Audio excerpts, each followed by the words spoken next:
దారిద్రపు స్థితి ఆ దరిద్రుని విశ్వాసంలో ఏం చేసింది? భాగ్యవంతుడిగా చేసింది. ఆ దారిద్రపు స్థితి ఆ దరిద్రుని విశ్వాసంలో భాగ్యవంతుని చేస్తే, మరి ధనిక స్థితి ఆ ధనికుడిని విశ్వాసంలో ఏం చేస్తుంది?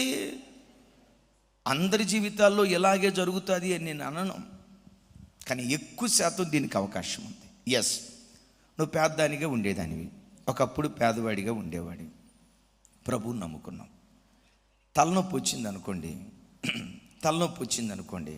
కడుపు నొప్పి వచ్చిందనుకోండి, ఆ పేద స్థితిలో వెంటనే ఏం చేసేవాళ్ళం? అబ్బా, ఎంత కరెక్ట్గా చెప్పారమ్మా. మరి ఇప్పుడు తలనొప్పి వస్తే, నీ పేద స్థితిలో ఉన్నప్పుడేమో తలనొప్పి వస్తే ప్రార్థన చేసిన నూనె తీసుకురా అన్నావు, కడుపుల నొప్పి వస్తే ప్రార్థన చేసిన నూనె తీసుకురా అన్నావు, ఒంట్లో ఏదైనా ఇబ్బంది ఉంటే వెంటనే ప్రార్థన చేసిన నూనె తీసుకురా అన్నావు. గమనించండి, ప్రతి విషయమై దేవుని మీద నువ్వు ఎట్లా ఆధారపడేదానివో, ప్రతి విషయంలో దేవుని మీద ఎట్లా అనుకునేదానివో. ఇప్పుడు ఏం జరిగిద్దో తెలుసా? కాస్త సంపన్న స్థితికి వెళ్ళిన తర్వాత కడుపుల నొప్పి అని అంటంతో కొడుకు వచ్చి మమ్మీ కడుపుల నొప్పి అంటంతో పేదదానిగా ఉన్నప్పుడు ఏం చేసేదానివో తెలుసా? జెర్మియా అన్న ప్రార్థన చేసిన నూనె ఉందిగా, అమ్మ విను, జెర్మియా అన్న ప్రార్థన చేసిన నూనె ఎందుకో తీసుకురా, జ్యోతక ప్రార్థన చేసిన నూనె ఎందుకో తీసుకురా అని చెప్పి ఆ నూనె తీసుకొని వాడి పొట్టకు రాసి యేసు రక్తమే చేయం, యేసు రక్తమే చేయం, యేసు రక్తమే చేయం, యేసు రక్తమే చేయమని ఆ నూనె రాస్తా వాడి కడుపు నొప్పి తగ్గేదాకా ప్రార్థన చేసేదని. ఓ 20 సంవత్సరాల తర్వాత ఇప్పుడు నువ్వు రాణివయ్యో, అమ్మ విను, ఇప్పుడు భాగ్యవంతురాలివయ్యో. ఒకప్పుడు నెల జీతం 3,000, ఇప్పుడు నెలకొచ్చి 30,000 వస్తుంది. ఒకప్పుడు నెలకొచ్చి 10,000, ఇప్పుడు నెలకొచ్చి 1,00,000 సంపాదిస్తున్నాం. ఒకప్పుడు నెలకొచ్చి 20,000, ఇప్పుడు నెలకొచ్చి 2 లక్షలు సంపాదిస్తున్నాం. స్థితిమంతుడు అయ్యో. ఈ 2 లక్షలు సంపాదించే స్థితిమంతుడైన తర్వాత అదే కొడుకు వచ్చి డాడీ కడుపులో పొత్తుంది డాడీ అని అంటంతో రైట్, నాకెందుకు చెప్తావురా? చెప్పండి, నాకెందుకు చెప్తావురా? బరాల్గన్ ట్యాబ్లెట్ వేసుకో. లేదు డాడీ, మరి లేకపోతే ఫ్లిప్కార్ట్లో ఆర్డర్ చేయి, ఏదో అంటారు కదా, ఏంటది, పార్సిల్ వస్తుంది కదా, దాని పేరు ఏంట, అమెజాన్లో ఆర్డర్ చేయి. ట్యాబ్లెట్ కూడా అమెజాన్లో వచ్చే. కడుపుల నొప్పి అయినా, కాలు నొప్పి అయినా, నడుము నొప్పి అయినా, ఇక దేనికైనా గమనించండి. ఒకప్పుడు నీ స్థితి ఏంటో తెలుసా? ఏ చిన్న అనారోగ్యం వచ్చినా మోకరించటం, ప్రార్థించ. నీ పేద స్థితి దేవుని మీద ఆనుకునేటట్లు చేసింది, నీ ధనిక స్థితి ధనం మీద ఆధారపడేటట్లు చేసింది. చూడు, విశ్వాసం ఎంత సన్నగిల్లిపోయిందో, దేవుని మీద ఆధారపడే స్థితిని ఎంత తగ్గిపోయేటట్లు చేసిందో చూడు. అందుకని ఇక్కడ యాకోబు భక్తుడు అంటాడు, గమనించండి, లోకపరంగా దరిద్రులైన వారు విశ్వాసమందు చెప్పాలి, విశ్వాసమందు ఎవరి దాకో. ఎందుకండి, నన్ను కూర్చో ఒక మాట చెప్తా. సేవ ప్రారంభంలో ప్రతిరోజు దైవ సేవకురాలు కానీ మేం కానీ మా అనుదిన ఆహారం మాకు దయచేయండి అయ్యా.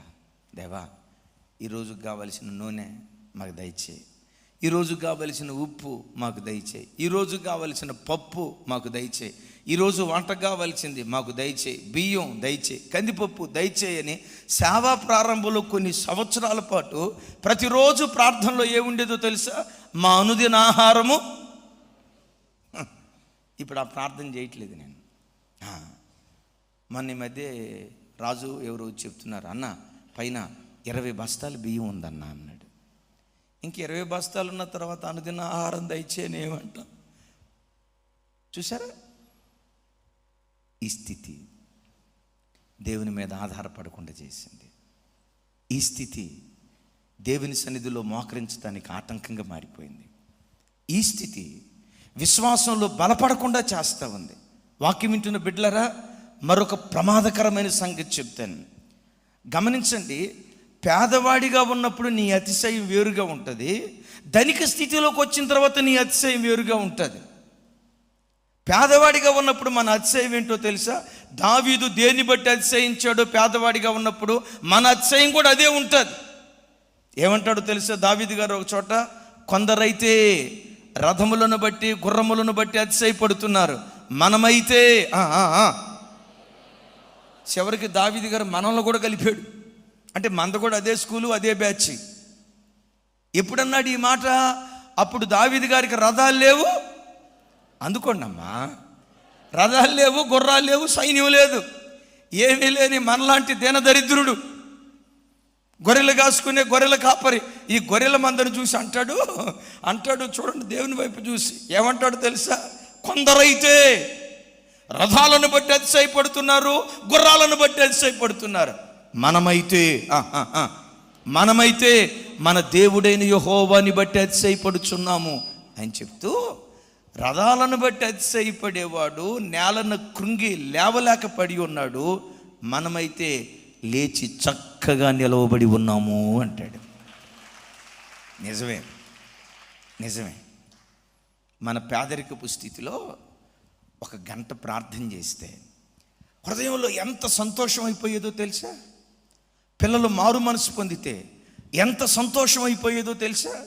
కుటుంబంలో కుటుంబ ఆరాధన జరిగితే ఎంత సంతోషించే వాళ్ళమో తెలుసా? అరుణోదయం లేచి దేవుని సన్నిధిలో మొరపెడితే ఎంత అతిశయపడే వాళ్ళమో తెలుసా? పేద స్థితిలో ఉన్నప్పుడు దేవుడే మన అతిశయంగా, దేవుడే మన ఆనందంగా ఉండేది. రైట్. గుర్రాలు లేనప్పుడు ఆ మాట అన్నాడు, బాగానే ఉంది. రథాలు లేనప్పుడు ఆ మాట అన్నాడు, బాగానే ఉంది. 2 సమూయేలు గ్రంథం వినండి.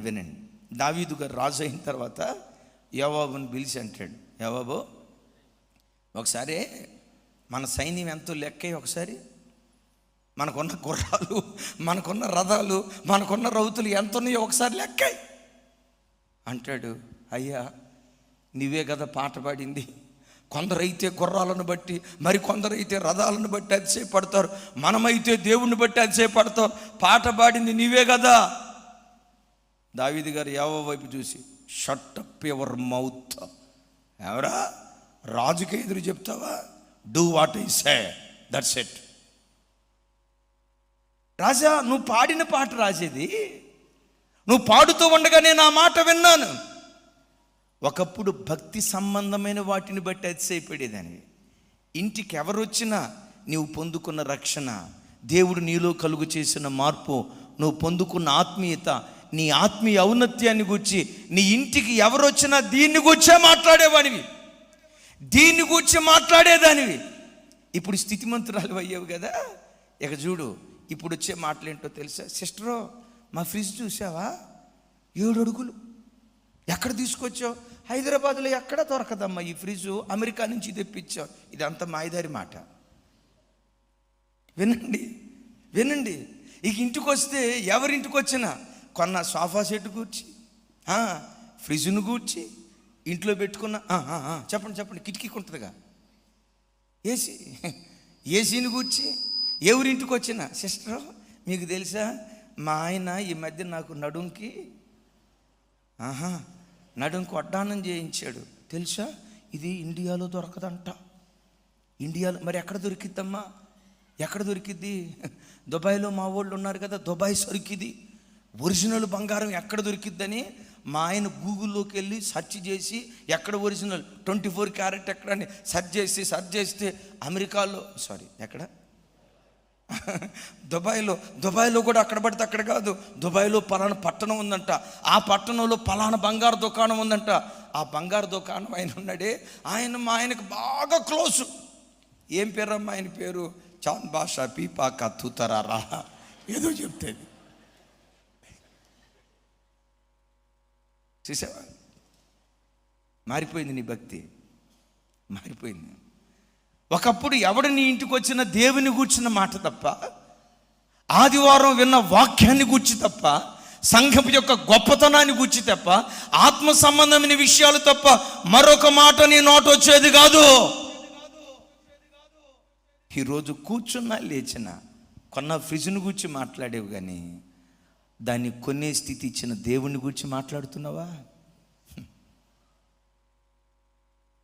కట్టుకున్న ఇంటిని గూర్చి మాట్లాడుతున్నావు కానీ, కొన్న సోఫా సెట్ల గూర్చి మాట్లాడుతున్నావు కానీ, నేల మీద వేసిన టైల్స్ గురించి మాట్లాడుతున్నావు, కానీ వీటన్నిటిని ఏ దేవుడు అనుగ్రహించాడో ఆ దేవుని గురించి మాట్లాడగలిగే స్థితిలో నువ్వు ఉన్నావా? ధనిక స్థితి చాలా ప్రమాదం.